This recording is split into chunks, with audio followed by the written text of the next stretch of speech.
Imagine a vast, intricate cosmos within your own body. This is your immune system. It is a complex network of cells and organs.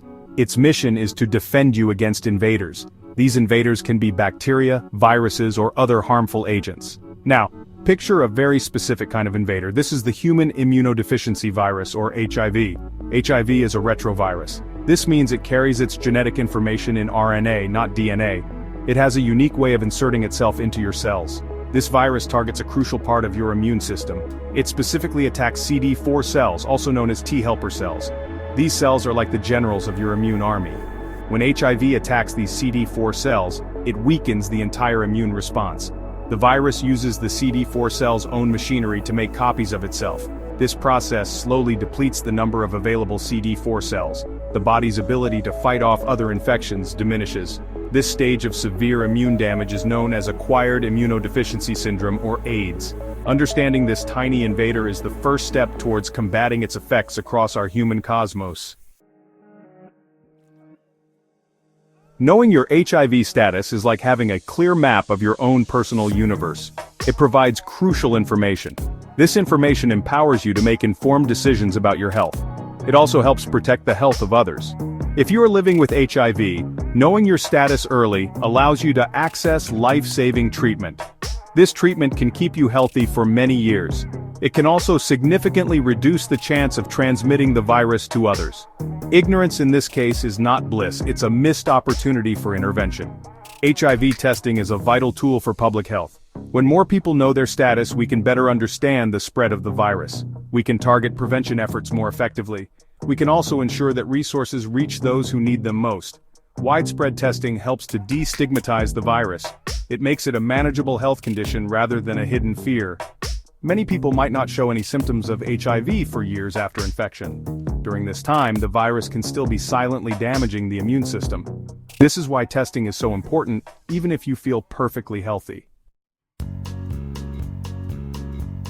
There isn't just one way to look for signs of HIV. Scientists have developed several types of tests, each with its own method. These tests search for different clues left by the virus. The most common types are antibody tests. When HIV enters your body, your immune system responds. It produces specific proteins called antibodies to fight the virus.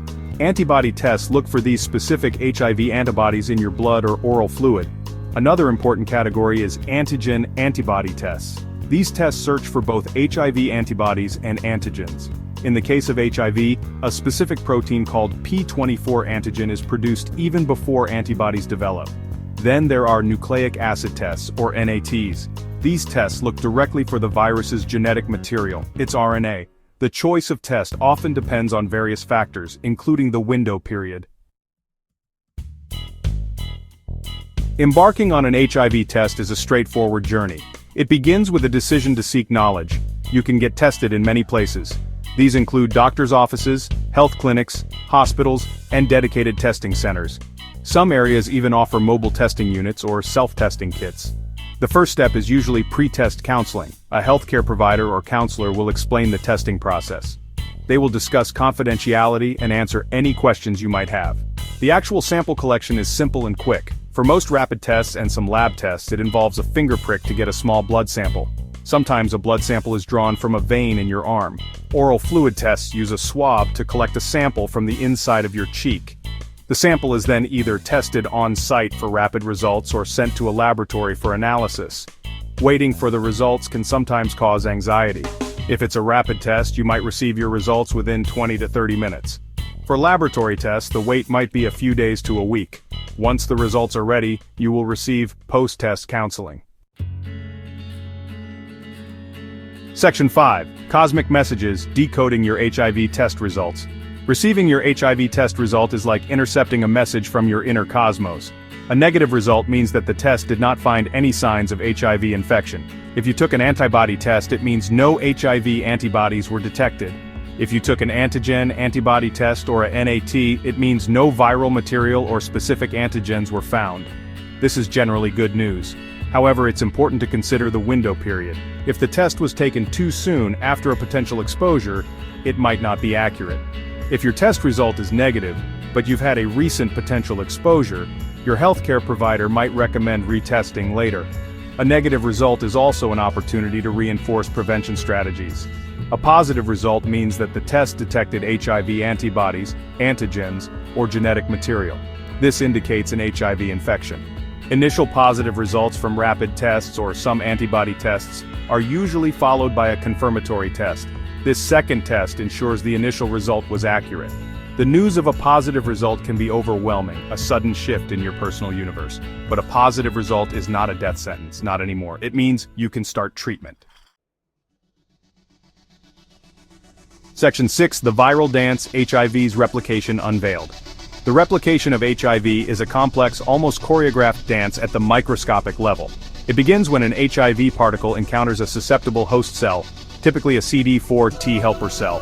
The virus first attaches itself to the surface of this cell. Specific proteins on the surface of HIV, its keys, bind to specific receptor proteins on the CD4 cell, its locks.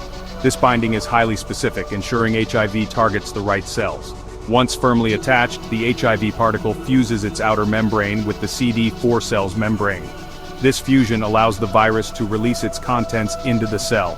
These contents include its genetic material, RNA, and several important enzymes. One crucial enzyme is called reverse transcriptase. This enzyme is what makes HIV a retrovirus. Its job is to convert the viral RNA into DNA. The newly formed viral DNA then travels to the CD4 cell's nucleus.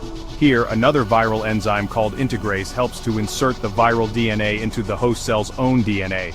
Once integrated, the viral DNA can remain dormant or become active and instruct the cell to start producing new HIV components. The cell is now hijacked, forced to follow the virus's commands.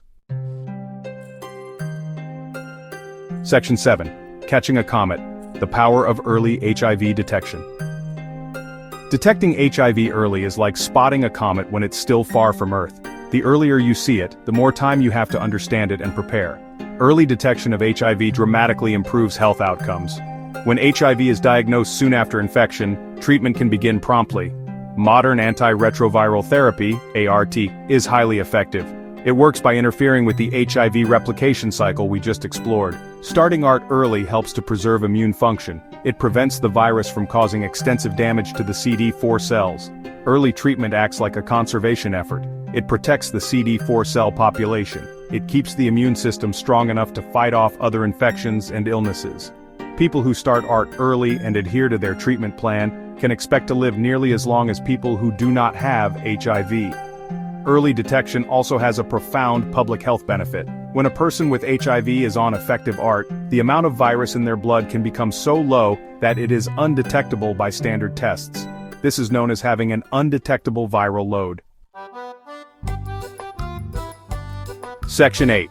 Navigating New Constellations, Treatment and Living Well. The landscape of HIV treatment has been utterly transformed. It's like discovering new constellations that offer pathways to longevity and health. Antiretroviral therapy, or ART, is the cornerstone of this transformation. ART usually involves taking a combination of HIV medicines every day. These medicines work at different stages of the HIV life cycle. Some prevent the virus from entering CD4 cells. Others stop the reverse transcription process. Some block integration and others interfere with assembly or maturation of new virus particles. This multi-pronged attack is highly effective. The goal of RT is to reduce a person's viral load to an undetectable level. Achieving and maintaining an undetectable viral load is a key indicator of successful treatment. This not only keeps the individual healthy by allowing their immune system to recover and function well, it also prevents sexual transmission of HIV. Modern ART regimens are much simpler than in the past. Many people can manage their HIV with just one pill a day. Side effects are also generally fewer and more manageable than with older medications. Living well with HIV today involves more than just taking medication. It encompasses comprehensive care. Section 9. A Galaxy of Hope, Knowledge, Prevention, and Our Shared Future. Our journey through HIV reveals a universe of progress. Knowledge is our most powerful tool. Understanding HIV has paved the way for effective strategies. This knowledge empowers us. It allows informed health choices. Education dispels myths and reduces fear. Prevention is critical. Condoms, awareness, and PrEP are vital tools. PrEP reduces HIV risk. U=U highlights RT's power. The fight against HIV is collective. It requires research, political will, and community engagement. The journey is not over. Let us look forward with hope.